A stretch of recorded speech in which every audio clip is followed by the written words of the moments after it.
இந்த சின்ன குழந்தைங்க இருக்க வீட்லலாம் பார்த்தீங்கன்னா, தோசை 3 நேரம் சுட்டு குடுத்தாலும் சந்தோஷமா சாப்பிடுவாங்க. தோசைன்னா அவங்களுக்கு அவ்வளோ பிரியமா இருக்கும். சின்ன குழந்தைங்களுக்கு மட்டும் இல்லைங்க, பெரியவங்களுக்கு கூட இந்த தோசை பிரியர்கள்னு சொல்லக்கூடியவங்க நெறைய பேர் இருப்பாங்க.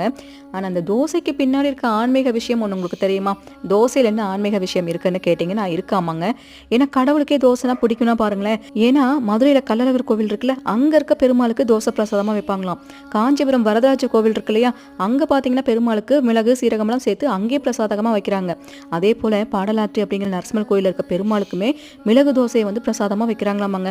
ஸ்ரீரங்கம் கோவிலில் பச்சரிசி பருப்பு உளுந்து மிளகு சீரகம்லாம் சேர்த்து அங்கேயும் கூட பிரசாதமாக தோசை வைக்கிறாங்களாம். இப்படி சாமிக்கே வந்து தோசைனா ரொம்ப பிடிக்கும்னா பாருங்களேன்.